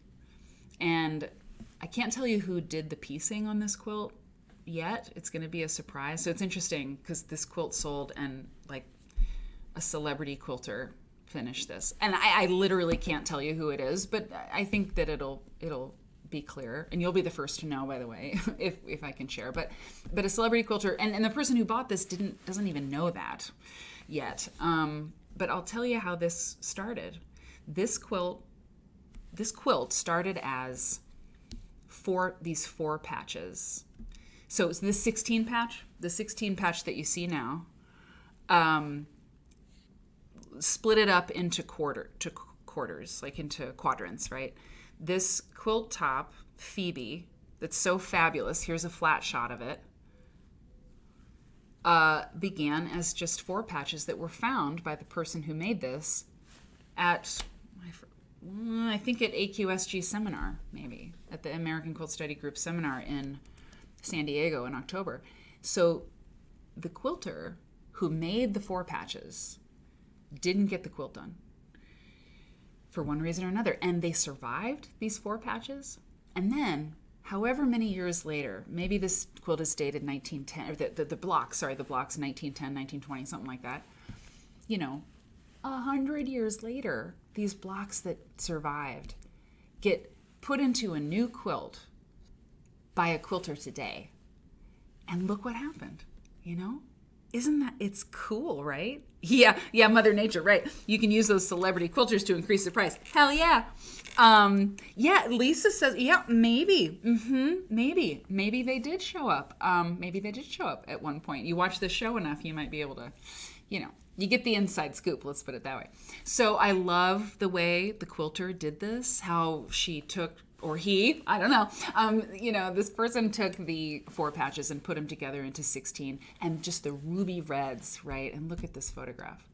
Styled by me and Azuri at her studio the other day. This is a quilt ladder that Quiltfolk I mentioned earlier. They selling these beautiful handmade ladders.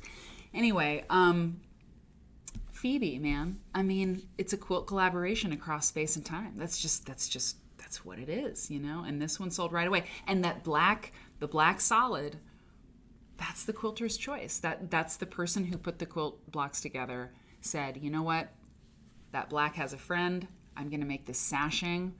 I'm going to do it in this dynamic way. And I just think it's so great, I just think it's so good.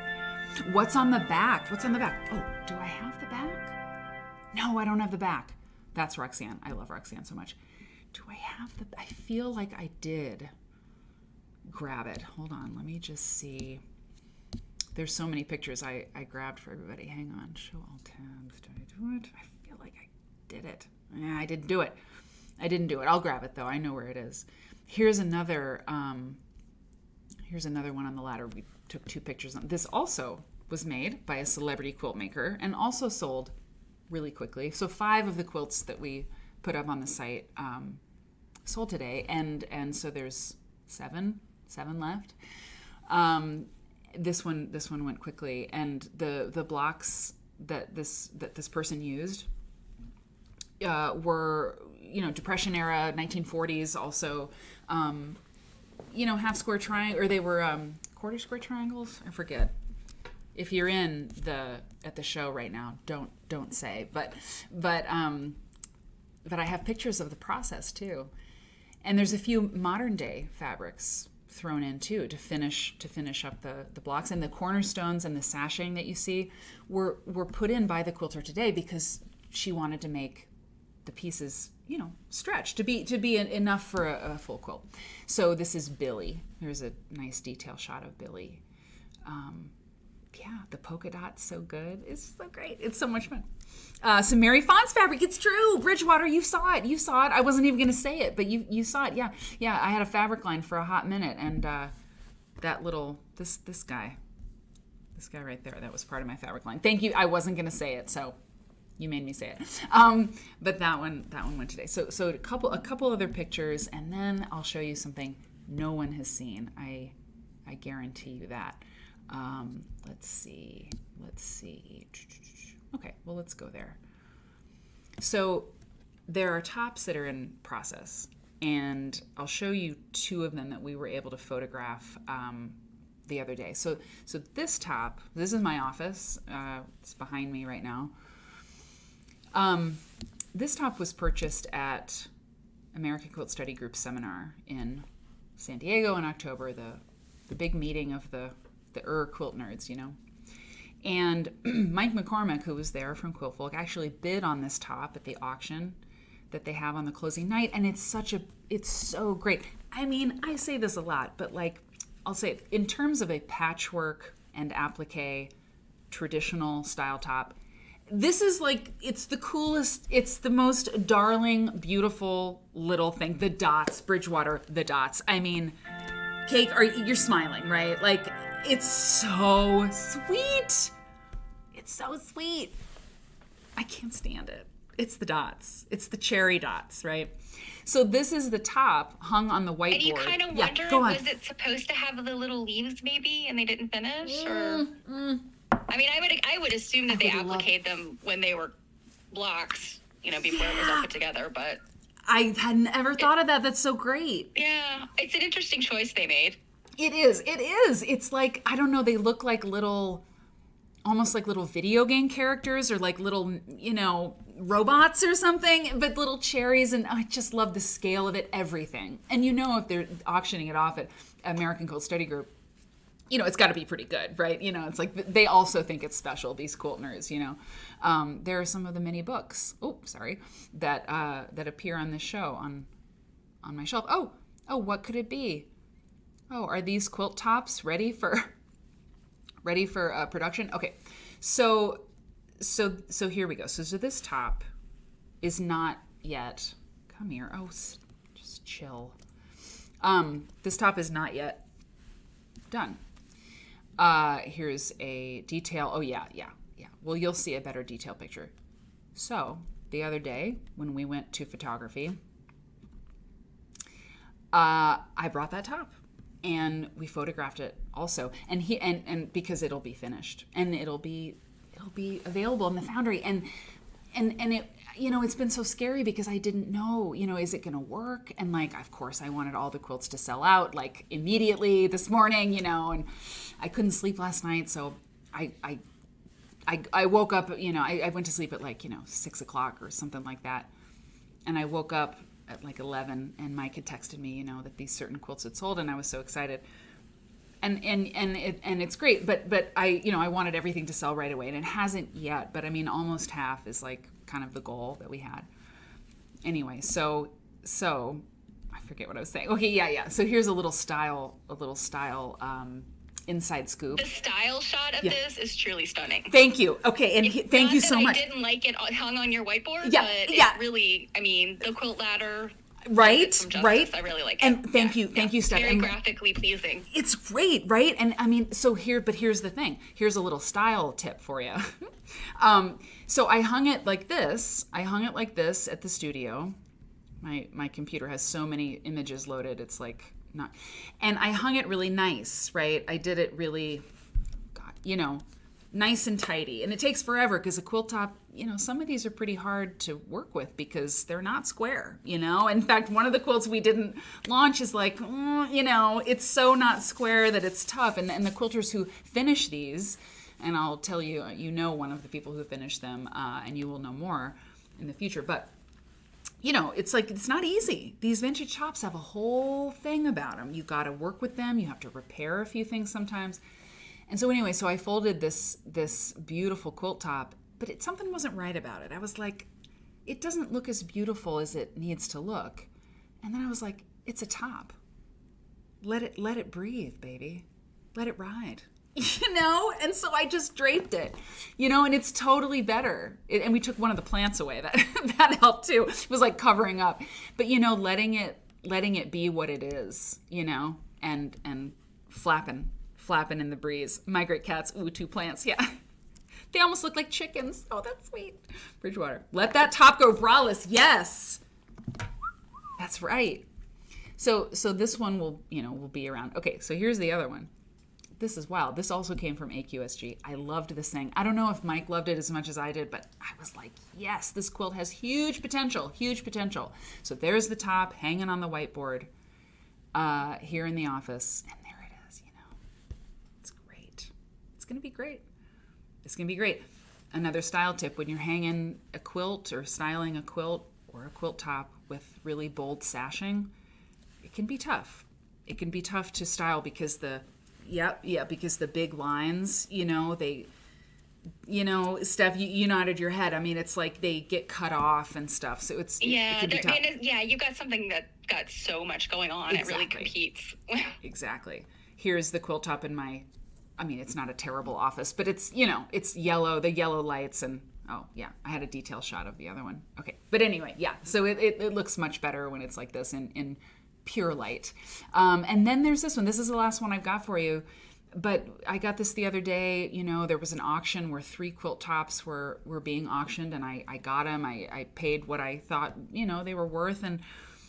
And this, well, yes, Dee Marie. This one, hey, Henry. Thanks for following the stream. This one, pink is like, I love pink. There's a million shades of it.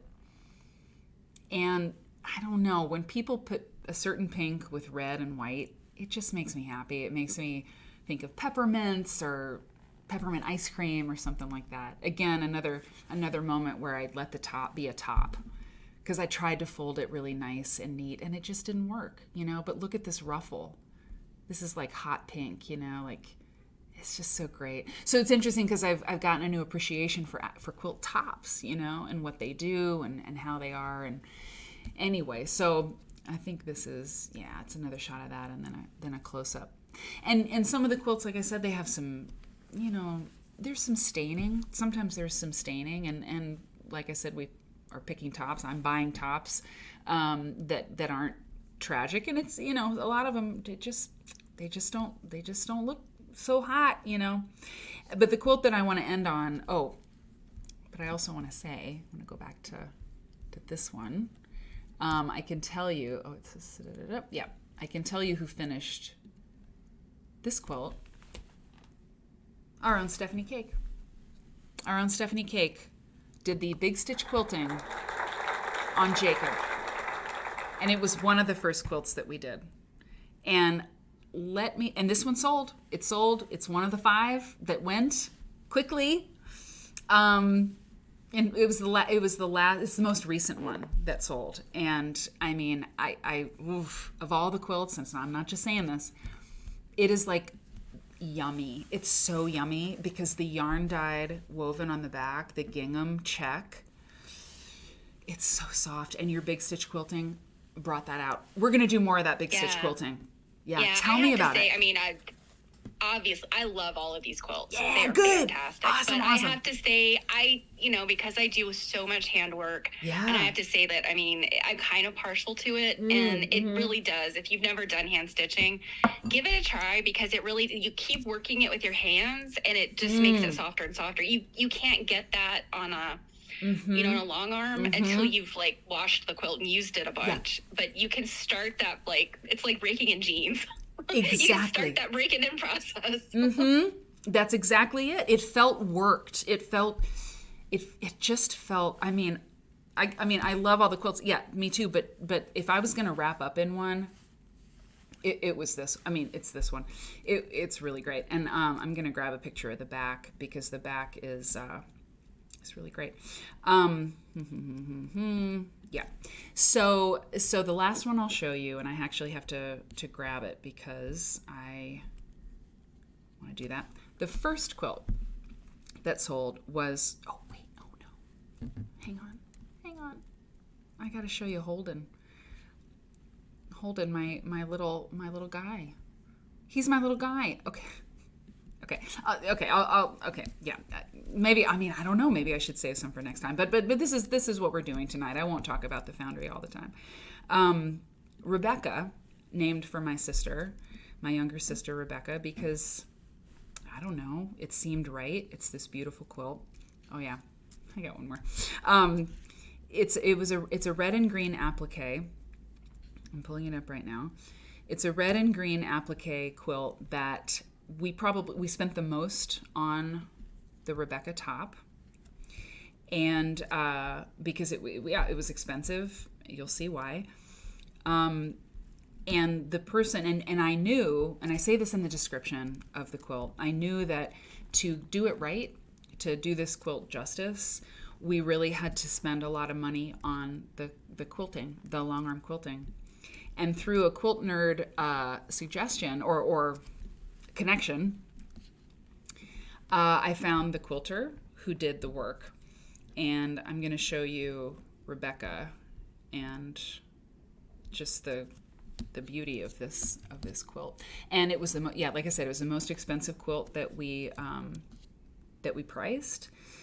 Open with acorn, and it sold first, which I was glad. I mean, this is all shot in the dark, right? We just don't know.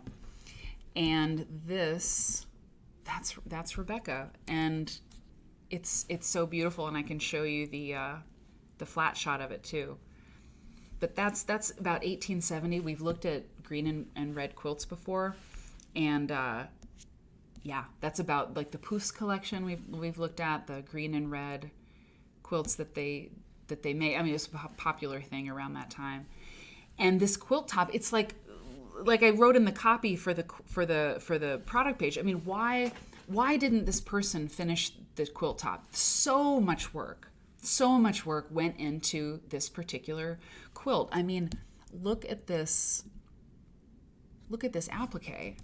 I mean, hang on, there's even a yeah, I mean, there's hours and hours and hours of work in the applique, and like, it was a top that was lost or it was abandoned. I mean, Robin says, I love this one. Oh, hell, to be honest, I love them all. Well, that's good, because we need a bag for Rebecca.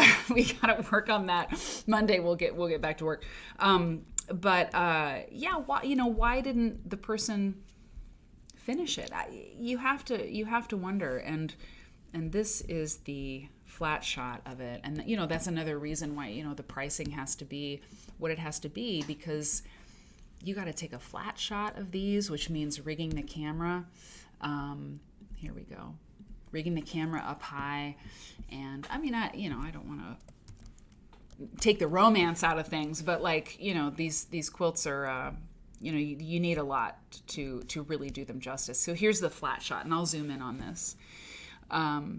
but just remember, this finished quilt was just a top, and it was on eBay, and it was, it was an orphan. It just hadn't come to its full potential. And so let me tell you something. I know somebody who's done this. In fact, I can tell you my mom, I hope you're still here. I don't know if you are or not. But my mom has done a few vintage tops, finished a few. And Miss Eleni loves the quilt. Oh, Mom, hi. So Mom, if you would, like, tell the people. Hang on, I got to do this. I want to zoom in on this thing, and I'm having a little trouble with this. But I mean, you've done some vintage tops in your life, and you love it. Why do you love finishing these blocks and things? I mean, you have found blocks that were loose and finished them, and like, I gotta say, like, some of the things that you've done lately, hey Connie, some of the things that you've done lately, inspired by this project. You've been making more quilts than you have in a long time. I mean, it's just true, right? Yeah, it's cool, right, Pamela?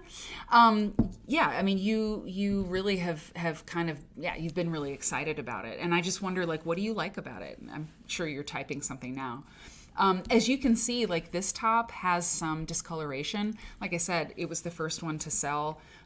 So people who are interested in these things know that that's, like, part of it. But to me, that's part of it, and we talk about that. There's a whole section on, like, imperfections, and how these quilts, because of their care history and the way that they were maintained or not, where they were stored, some of them have some discoloration. Is that a reason to, like, junk it or throw it or cut it up for something else? Like, we think that it's worth something. And look at the quilting on this. Stephanie Patterson of Texas. I mean, I was like, producing this project, I was like, do it, do the thing, like, do it. And she charged what it was worth. And I mean, I look at these quilts with you. You know that? Like, the reason that I know enough about this particular top to finish it in the way that it should be finished is because we looked at the Poos collection. You know what I mean? Like, we looked at those quilts, and that's why I know that the person who made this quilt top, that's why you leave that much negative space. I mean, look at the top from afar. It's for the quilting, right? And so I feel really, I mean, I guess I feel qualified, right, to do this, because it's not just like, oh, we put in some pantograph, which is fine. God bless the pantograph, and the Baptist fan is a great quilt, simple enough quilt pattern to finish quilting. But this one, I mean, look at the lines through there. I mean, it's as good as anything we look at here. Now, my mom, Marianne Fons, who's done several vintage quilt tops lately, says it's like a friendship with a quilter from the past. That's so cool. Mom, that's so awesome. I love that. Maybe it feels like a miracle. I think so. Hell yeah, it totally does. It's a collaboration across space and time. It's just fun. And it's fun, you guys. It's really fun. I mean, I recommend it. What can I say? So, okay, so the last one I'll show you. I promise, because it's time to go. It's after 10 and we gotta go. The one that I really love the most, that I worked on too, is Holden. And I know that Robin and Steph really like Holden too. Holden is... I love Holden. Yeah, I do. Holden's adorable. Holden is adorable. Okay, let's take a look.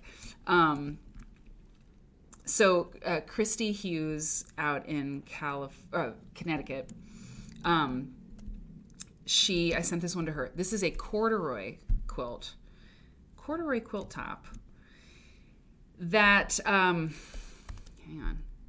Okay, yeah. A corduroy quilt top. Actually, I'm going to go here to show you this. But it's fine whale corduroy. It wasn't really heavy. And I promise after this, we're going to go quiltfolk.com. It was corduroy, but it was in such great shape. And it was so cute and bright.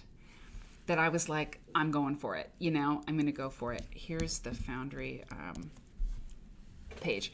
So here's all the quilts. Now you know them, you know. Now you know that. Oh, look at that. Look at that. Sold. Oh boy, that's a good feeling, you know. Sold. So the ones that are available are available. Okay, where's Holden? Where's Holden? Now we know these quilts intimately. Okay, come here.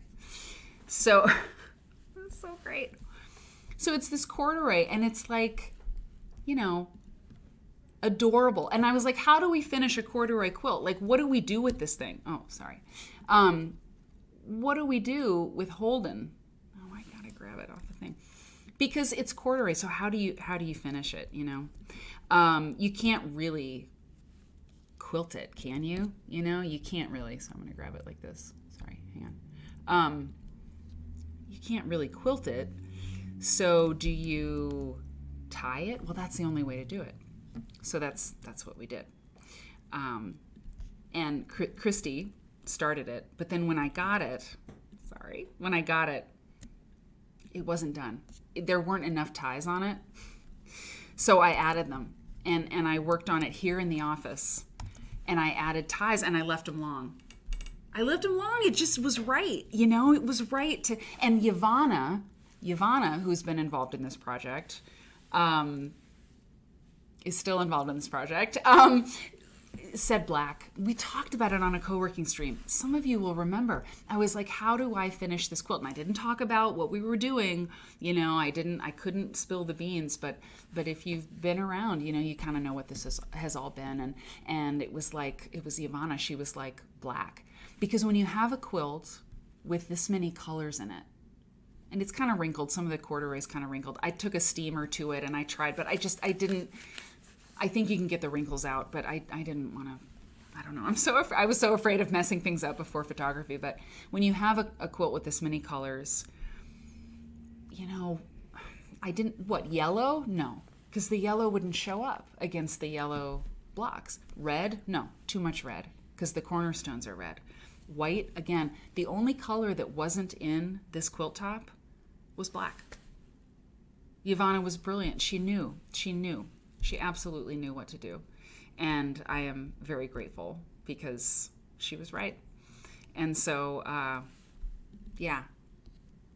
Oh man, this is awesome. Look at this picture. And that's it, I promise. But little close up. Okay. Yeah, look at those things. Look at those little ties. And I left them really long at first, like really long, but they looked weird. They were like covering the quilt. But I was thinking about Rosie Lee Tompkins, you know, and leaving the ties really long, and then ended up stopping them. But also one other thing about the ties. They were single at first, just one, and then I doubled them because it needed that heft. It needed a double tie. So that's two strings. Anyway, so that is the backstory of the Quiltfolk Foundry, everybody. And I mean, it's fun. I hope that you, Kenny was looking at churn dashes this morning. Yes, thanks, Robin. There's so many quilts, you know, that are in process. And if you like any of them, if you think somebody else would like them, you know, maybe today's the day, maybe tonight's the day, or maybe tomorrow, or you know, or wait for a quilt that you really think is the one that you want. You know, I don't know. Maybe it's not something you're going to do right now, but I wanted to tell you about it. And you know, producing this thing has been so much fun because I get to do design work and I get to do history work. I mean, you know, Rosie Lee Tompkins was absolutely in my mind because that quilt just called out for it, you know. So I really thank you for watching this show, and I thank you for you know, coming along with me while we do different things in the quilt world. And I know a lot of the stuff that's influenced this project because of what we do here. And Mom, I love you so much, and thank you for also being in the mix on this project, and I hope we can do more stuff together with it. And Stephanie and Robin and Yvonne and anybody who was on those co-working streams that was like talking about all this, and Stephanie Patterson and Stephanie Cake and Christy. And anyway, it takes a lot, and God bless you, Quiltfolk, because I mean, I have to invoice for a bunch of stuff, but Quiltfolk, it's Quiltfolk producing the stuff and paying the people, and it's really cool. So finish a vintage quilt top. I'm telling you, it is a good time. Find some blocks. You might have blocks. Jill, you got some stuff. Girl, we gotta talk. So thanks everybody, and very cool. Oh yeah, and Kay and Dee Dee. Okay. A lot of people have been part of this. Oh, and it says on the Quiltfolk website, if you have tops, if you have blocks, like if you want to be involved, it's a pretty open call. It's like, if you want to be involved in this project, like get in touch with us. And the website, quiltfolk.com, has the email address and stuff. And so, if you're a top collector and you're like, let's talk. I mean, obviously we're paying for tops, so get in touch and let's talk about it. I want to do this for a long time. It'd be really fun. So that's the show, everybody. Thank you so much. I love you. I do. And tell your friends. If you don't want to buy a top or a quilt, tell somebody who does, because the more this works, the more we can do it. And I think it's a really cool thing. So, okay, Stephanie Cake, thank you so much. You're amazing. You did great work. This was an amazing show. Woo! It was so exciting. Yay! You got the scoop. That's it. The Quilt Nerds got the scoop. Okay, bye everybody. Take care. Thank you for coming to the show, as always. Okay? Okay. Where's the outro? Oh, I'm so excited. Okay, bye.